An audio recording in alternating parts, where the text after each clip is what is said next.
Well, now that you have your bearings from our exercise, I just wanted to show you how to complete the rest of our assignment.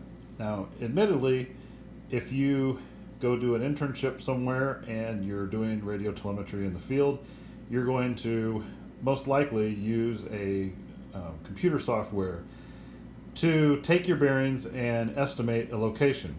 But I think it's really important for us as we're learning to use the compass and learning to conceptualize what that computer software is doing to go through at least one exercise like this in your life, because you probably thought you would never use a protractor again after fifth grade, and maybe you didn't even use it in fifth grade nowadays. But we've got our protractor here. You'll find that in your kit with your radio telemetry receiver that you're going to check out. This would work really great at home if you do have a ruler.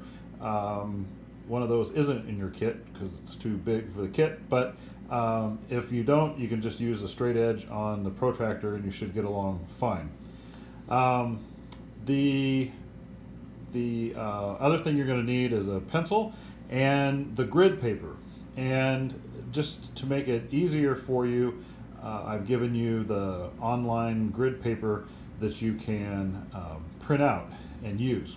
But they do sell it at office supply stores if you'd rather do that. So I've got my 4 stations that I visited during our radio telemetry exercise. I took the GPS locations of the 4 places that I stopped going around the sidewalks, and I took the easting and I took the northing for each one. So again, meters north of the equator, meters east of the western edge of zone 14 here in Nebraska. But this would work obviously in any zone. We could have these same coordinates. And then I've got the bearings that I took with my antenna and my receiver on one of the radios. So you just need to pick one of the radios that you have honed in on, and we're going to use that for the one of those for this part of the assignment. The first thing, so we're going to have a map going on here. The first thing I want to just remind myself is that this is north, is to the top, and I'm going to draw some axes here that will help me. Now, I'm going to suggest that as you do this at home, you use a pencil so that you can erase, so that it will show up on the video. I'm using a Sharpie, and we'll see how much I mess up with the Sharpie. This assignment is a little mind stretching. It seems like it might be a little easy, but it's just going to require us to constantly be thinking about angles. The first thing we need to do then is to describe. We've got a north arrow. Another thing that every map needs is some sort of a coordinate system. We know that ours is going to be in UTM coordinates, and we know that we've got this grid paper here, and there's a square. And so down here in the corner, I'm going to make a note that one square is, I've decided ahead of time, and I think it's my suggestion that it will work for you, that one square is going to be 10 meters by 10 meters. So every square as we go across is going to be an extra 10 meters. And I'm going to start, first of all, I go through my coordinates, and I notice that of my eastings, I go from, it looks like a low of 210. So I'm just making a little mark there. And I go to a high of 410. So there's 200 meters difference on my eastings. And the easting is going to be my x-axis. Okay? The northing then is going to be my y-axis.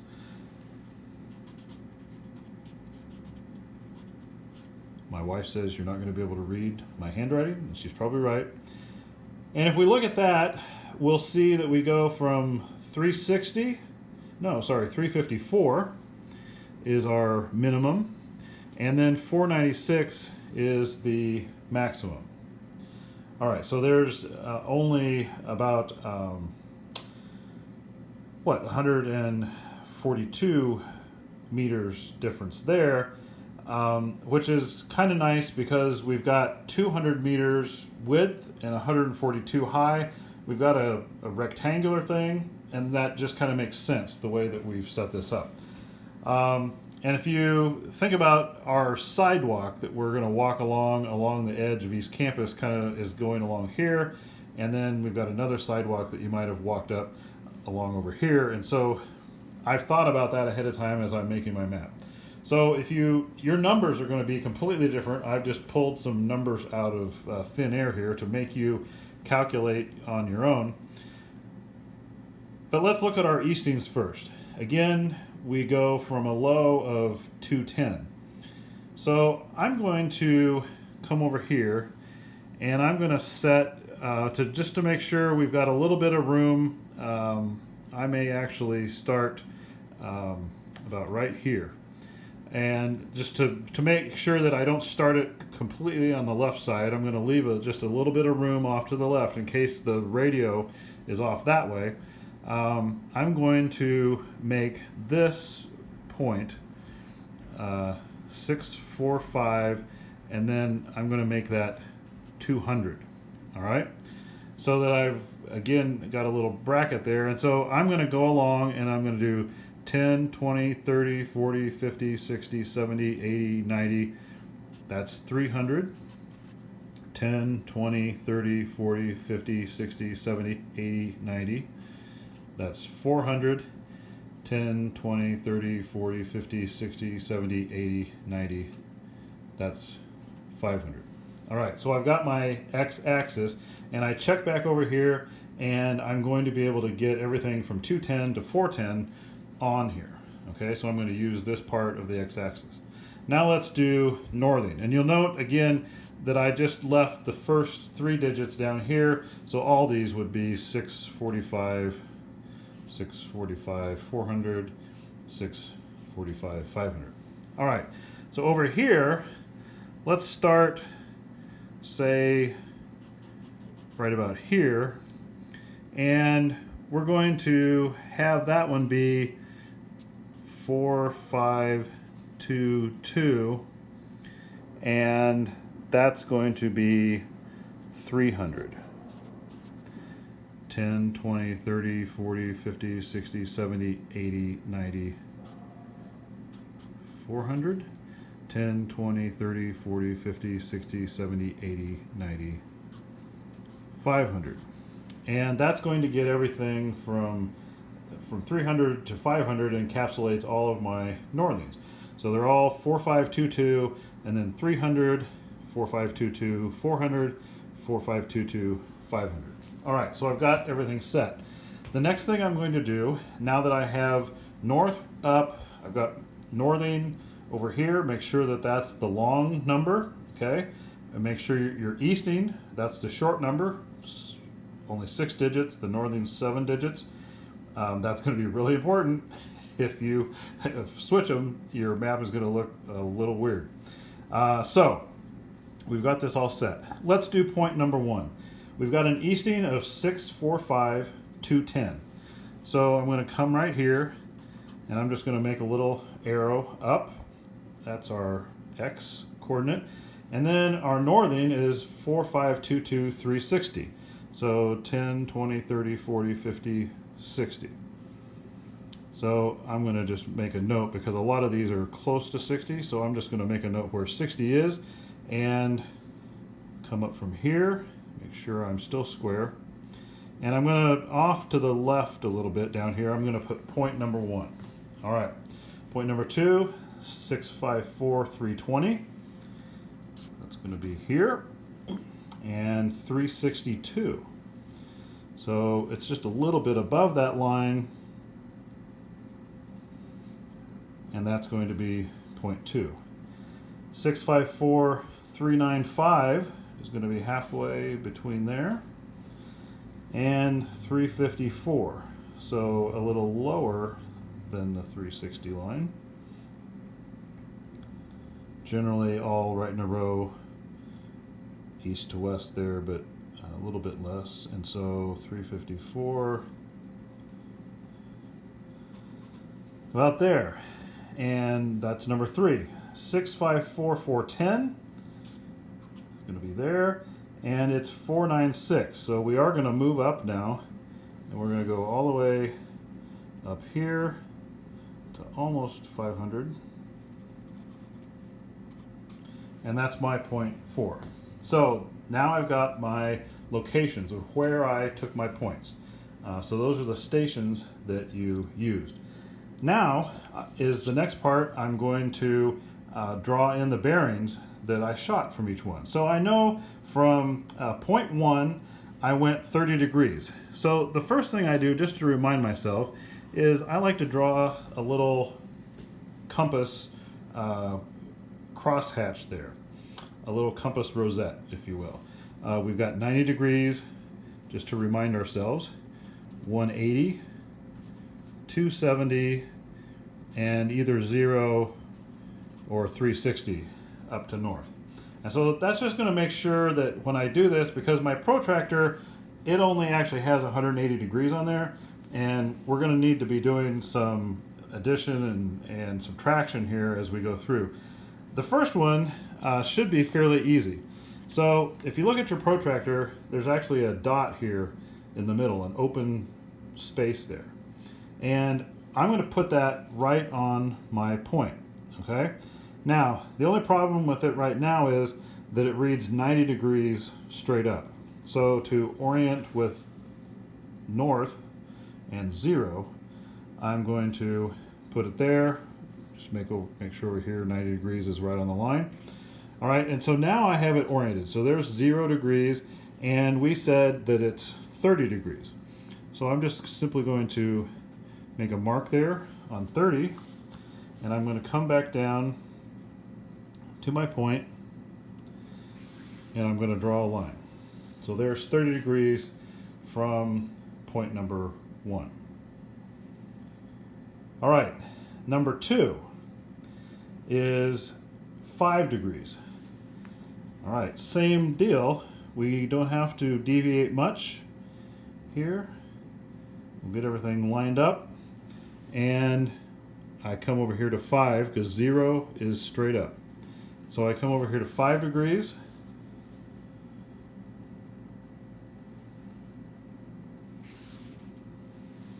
and I've got those two. Now notice those don't cross, do they? So that's interesting. But we know this is our first time doing telemetry. I've made this to look like the first time that you would do telemetry. And so, yeah, maybe they could cross up here if we kind of kept going with our line. We're going to get close to crossing up there. Let's see what points 3 and 4 do. So point 3 was 292. So I come down here and I think about this. 292, I didn't make my little rosette on that first one, but 292 is going to be between 270 and 360. And 292 is actually 22 degrees above straight west, right? 270 plus 22 degrees will give us 292. And so there is no 292 on the protractor. That's the problem. So I'm going to come here, and I'm going to have it flat this time with 0 over here, and I'm replacing 270 with 0. And I'm going to come up to 22 degrees, and I'm going to make a little mark. And so that's going to be 292. So now I've got some crossing going on. The radio was either here or here. And that's why we shot a fourth azimuth here, a fourth bearing. So we're going to come up to point 4. Make our little crosshairs just to remind ourselves, the little compass rosette. And 220 is the bearing. So I come down here to my little cheat sheet on point 1. 220 is going to be between 180 and 270. Again, this ends, my protractor ends at 180 down here.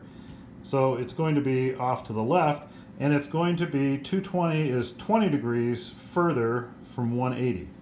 So if I switch it around like this, sorry, I'm on 0.4. We have to keep in mind what we're doing here, folks. 20 degrees from 0.3 wasn't going to make any sense at all. All right, so I've got 180 down here, which is now 0 on my protractor, and I'm going to go with 20. All right. And there's my line. Now, so that's the results of my bearings. And I did this on purpose just to show you, obviously it would have been wonderful if like 0.1 came over here and 0.4 came right across here, and there was this tight little triangle in the middle. Like that's what we're actually hoping for.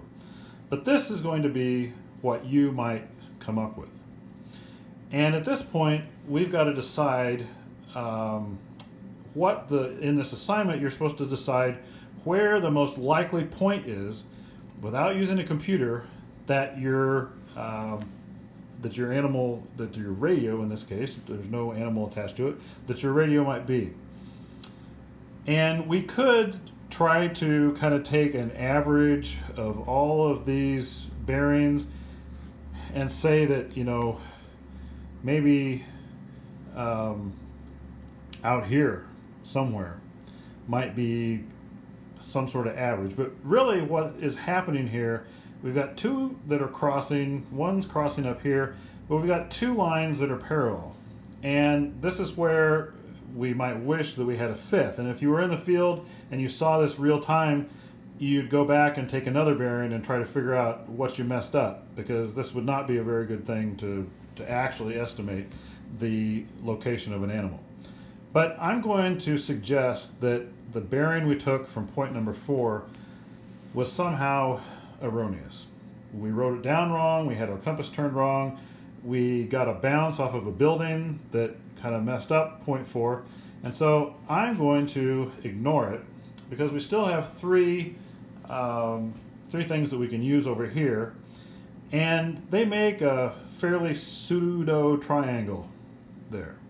And so I'm going to go kind of right out in the middle of that triangle and say that that is where I think our radio is. That's my predicted location, okay?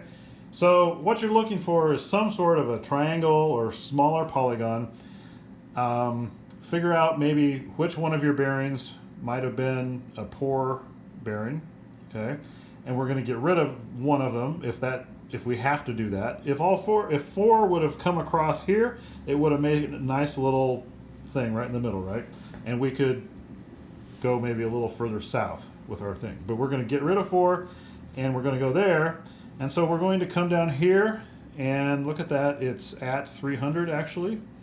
And we're going to come across over here, and notice that that's at 10, 20, 30, 40, 50, 60. It's at 460. So our location is at 4522, 460, and Eastings 645, 300. In your assignment, you're then going to compare that to the actual location that I give you for the two radios, whichever one you chose here, and you're going to see how far off. So maybe it was like smack on, maybe the real radio was up here, and so you're going to estimate with a little bit of math the distance, how far off you were from where the real location was. And that's how we make our map. So you just need to take a picture of this and turn it in and complete the small follow-up assignment to this part to see how far off you were. Let me know if you have any questions.